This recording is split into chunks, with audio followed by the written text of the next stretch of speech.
Please remember to like, subscribe and comment, as we love to hear back from our viewers. Also, if you enjoy our videos, please consider becoming a patron of our show through Patreon and or GoFundMe.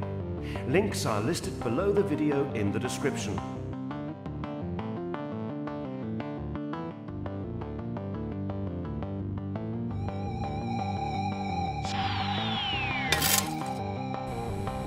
From the deepest, darkest recesses of Dangerous Nerds headquarters, Keith Moncrief and Gerry Kissell. Hey guys, another episode of Pop Culture Minefield with Keith and Gerry. And we're here to talk about nerd stuff. Nerd. And we're going to talk about a bunch of cool stuff today. Let's see, we've got Starship Troopers, Walking Dead, that Shazam music series that... oh no, we're talking about the movie. Yeah. Shazam. Yeah. Okay. And we're going to talk about The Rud. And we're also going to be talking about a couple of things that are close to home, and that'll be near the end of the episode. But let's go ahead and start with that post by Jake Busey, who's a friend of mine, and he posted on his page, and I will throw it up here. Boom, there it is. See that? See that? Yeah, it's cool, huh? So he's talking more about Starship Troopers. He brought up the series Westworld. So very cool stuff. Jake's a busy guy. I love that. And what are your thoughts? You know what? I think I remember saying that, you know, if they're actually going to make a Starship Troopers television series, it may not actually be like the books. It'll probably have a lot more in common. Which is sad, because you and I talked about this before. Yeah. So far, we've never seen anybody have the guts to do Heinlein's Starship Troopers the way he wrote it. And it was a hit for a reason. Yeah. It's a classic book. It's classic science fiction, classic literature. Classic military science fiction. Military science fiction is really one of the first serious military sci-fi books. And it started all of us military nerds going that direction.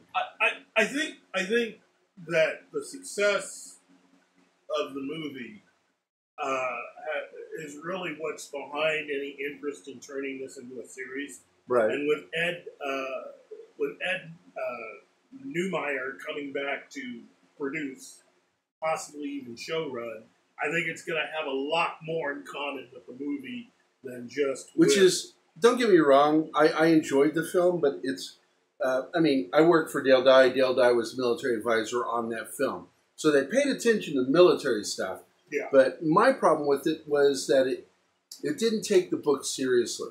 Yeah. And I don't know if this is because Heinlein was a right-wing conservative or not, but I think that just because you don't agree with somebody's politics doesn't mean that you don't do honor to their book.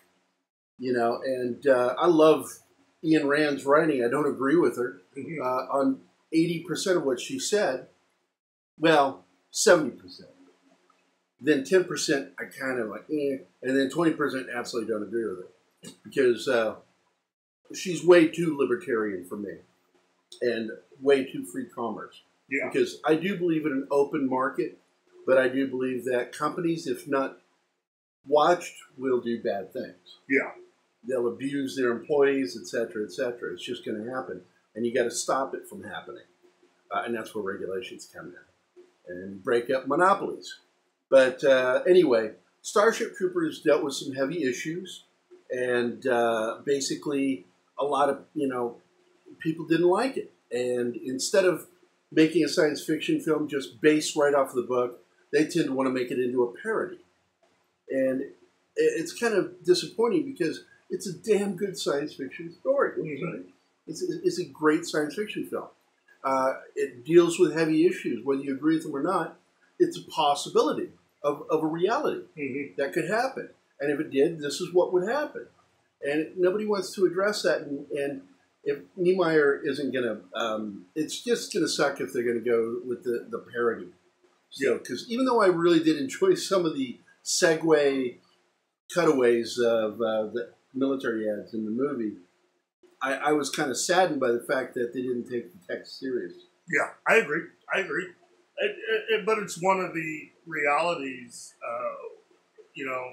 especially with classic series and books that have already had some sort of unveiling or have already been covered in various media. People only know that one version. It's kind of like MASH. There are a lot of people that have never read the book, and unfortunately, and don't even know just how freaking awesome it was. Yeah, or even have watched the movie. They only know the series, and there's nothing wrong with the series, but the series is an adaptation of a movie that was very loose adaptation of a hit movie that was an adaptation of a best-selling book. Yeah, and the funny part is the movie got Hawkeye and Trapper John correct. Yeah, but the series flipped them. Yeah, they flipped the characters around. And Hawkeye acts like the way Trapper John did. Yeah, and Trapper John's like his sidekick. Yeah, and of course that's why Wayne Rogers quit, because he felt that his character was pigeonholed and couldn't grow. Yeah. So, but anyway, Starship Troopers. I love Jake Busey's post. Freaking cool. Love Jake. On to, of course, the big news of... And I want to apologize. We have the fan going because it's warm in here. And it gets warm in the studio right now because it's coming up on the warm months. Yeah. And so to keep it cooler in here, because I'm in the hottest part of the building, all the heat congregates in this room. So I get a fan on. If it's too loud, I'll listen to this later. If it's too loud, we won't do it in the next episode, and I apologize, but we want to stay cool in here. I mean, our personalities are cool, but not cool enough to keep us physically cool. Yeah. So, but Shazam, I would see it again this weekend. I love that movie. I think both you and I have seen it twice. Yeah, I went to see it in 3D. I got to tell you something.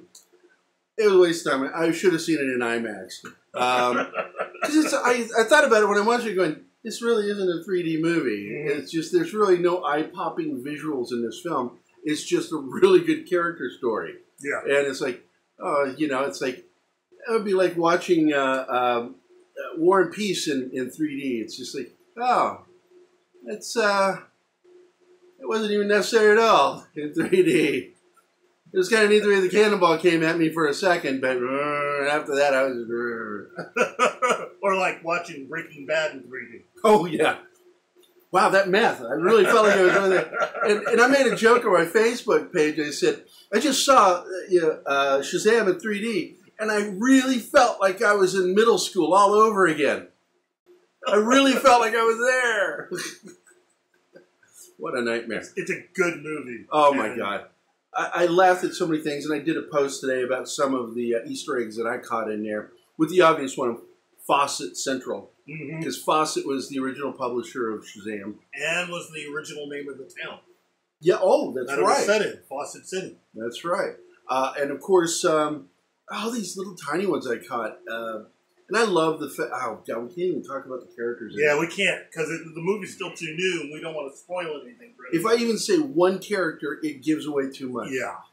Yeah. It just annoys me. I can't talk about it. It is a nice blending of the classic Captain Marvel comics with the new 52 version of the character and their setup. And so they got it right. It had all of the elements that was necessary to make it work. And I'm hoping that they'll bring back the name Captain Marvel. Because if people don't know the history of that, what happened in about 66, 67, they didn't renew the rights. Yeah. So, Stanley. Another company jumped at it and created a Captain Marvel character. It flopped. Yeah. And then Stan Lee grabbed a hold of it and created Captain Marvel that we know from Marvel Universe. Or Captain Marvel. Yeah. But it's still, the original Captain Marvel is Shazam. Shazam is the wizard who gave him the powers. He is not Shazam, he's Captain Marvel. Or as they call him in there, and they called him, this is another Easter egg I caught, they called him the Red Cyclone. Yeah. Which everybody thought, that's a reference to Red Tornado. I'm like, no, it's the character's name in one of the DC shows from 1979, Legends of the Superheroes. And the character is retiring and as a superhero, and he's the Red Cyclone. He had the RC on his shirt. It was his name. And I don't know how they pulled that out of their butt, but I was like, that was kind of nifty. A lot of deep cuts in that movie. Yeah. It's definitely something that if you haven't seen it by now, you should. Take your kids. This is really a family movie. It is a family movie. Even though there is a booby bar in it, you don't go inside. It's like you see them go in, you see them come out. And then you just see them come out. Because I can't explain why you don't see them go back in, you just see them come out again. And it's really, and they've got chicken. Really good buffet. Nothing like hot wings. And it's a great joke on the fact that apparently, because I don't know, I'm a good old Catholic boy. Apparently, booby bars got really good. Well, if you're a 14-year-old boy, I mean, that's really the crux of the crux of it. It's like, oh my God, they got wings. And the way that they have the main characters in this film, it pretty much covers what it was like to be 14. Yeah, and you really feel that way because, I don't know, it's like, I joked about like feeling like with the 3D, I was back in middle school. Really, it really does remind you of it. It's like, I felt all the way through like I was a kid watching it all over again. Wow. I love that. I'm in love with that movie. I really am. It's something to own when it becomes available on Blu-ray, probably sometime this June. Now, I'm not going to take any cheap shots at the other Captain Marvel film. But once again, this is a passionate film about a character and showing a great deal of love towards the character and the fans.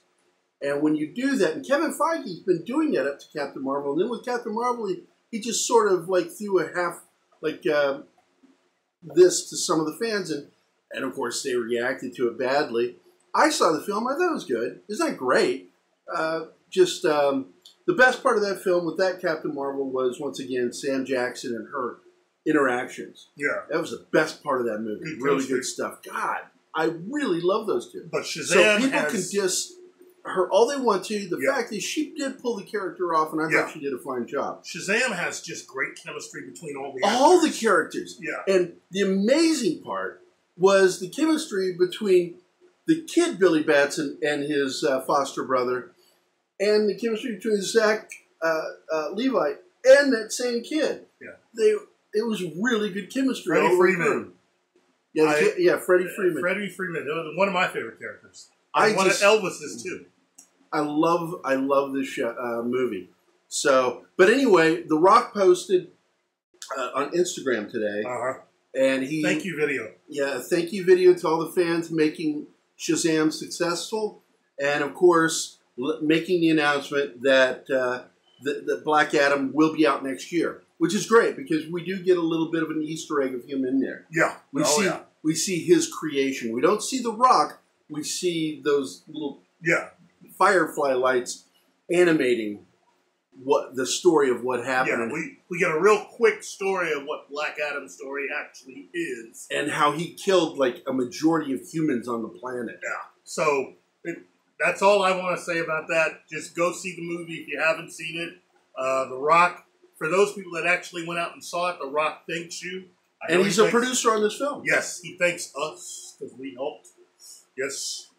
We've seen the movie twice, 4 times total. That's right. Because I can do math.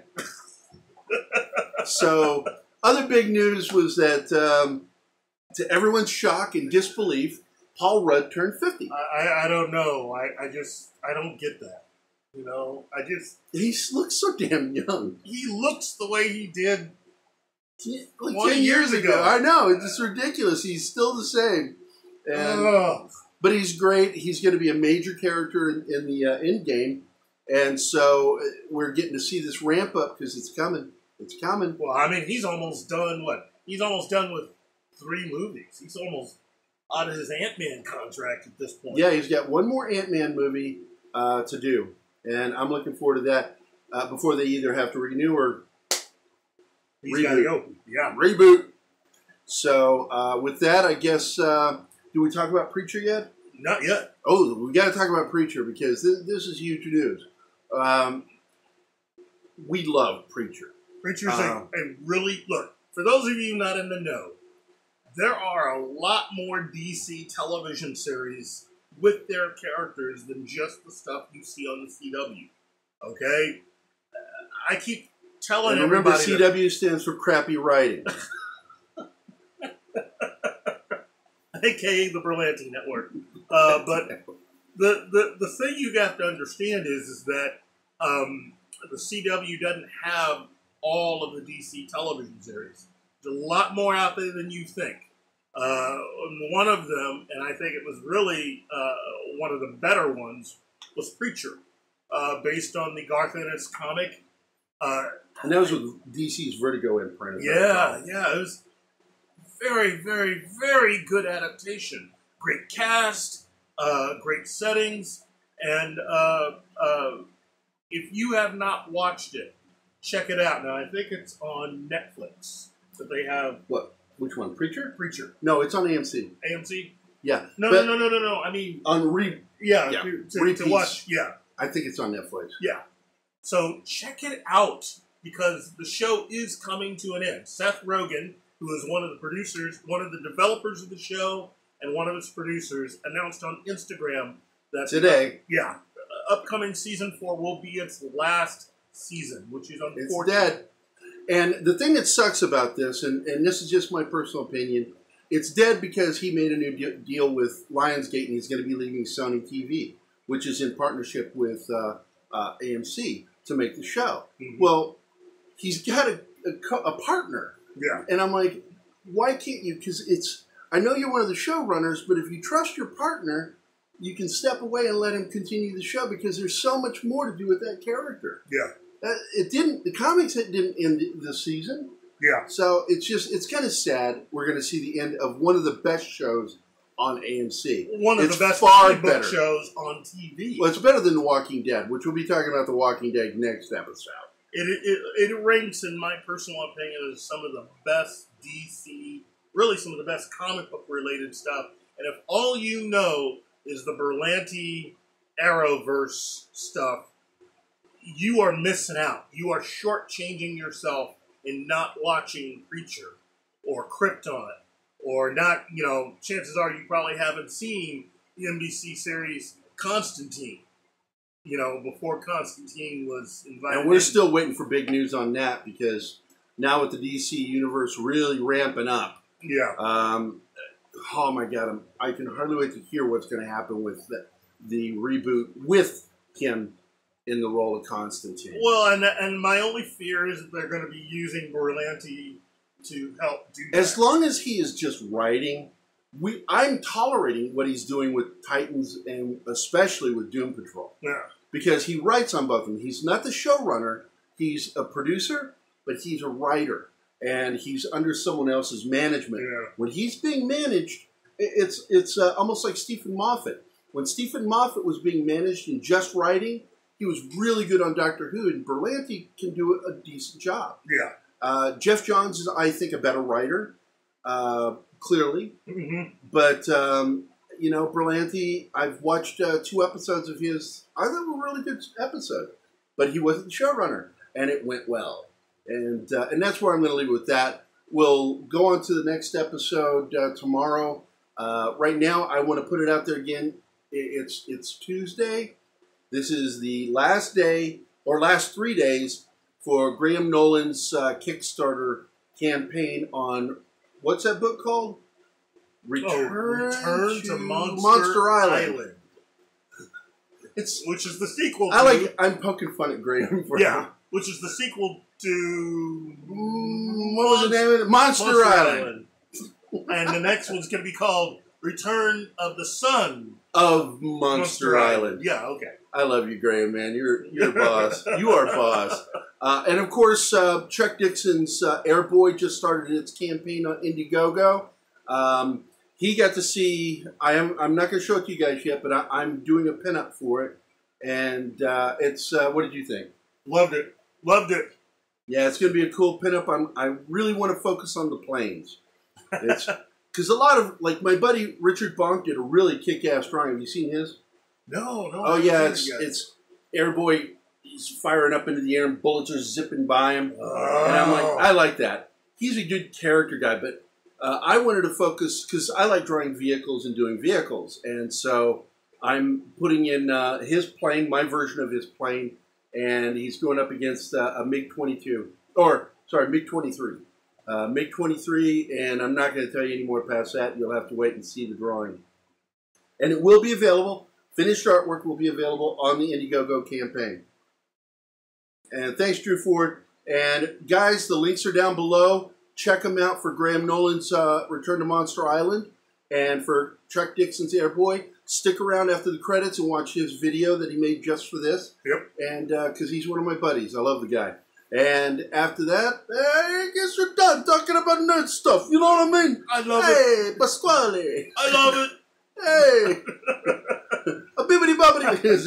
Peter Griffo. A bibbidi bobbidi. That's not how Italians talk. I know. That's not how. I grew up around Italians. And they don't talk. They say things like testadora, escuch.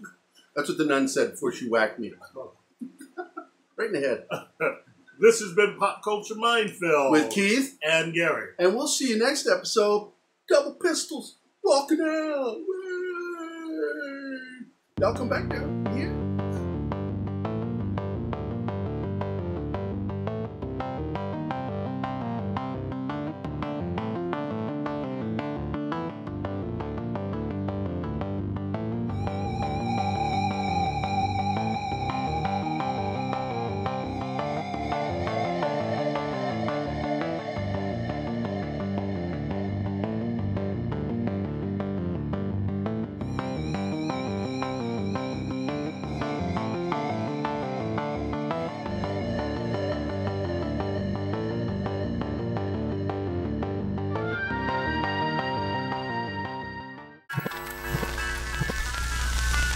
Y'all come back now, you hear?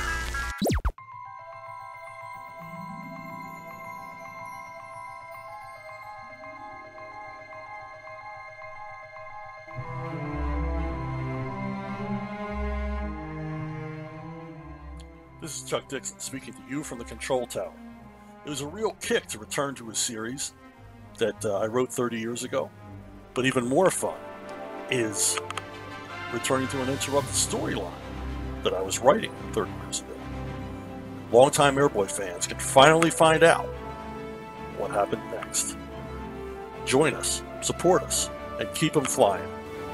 Over and out.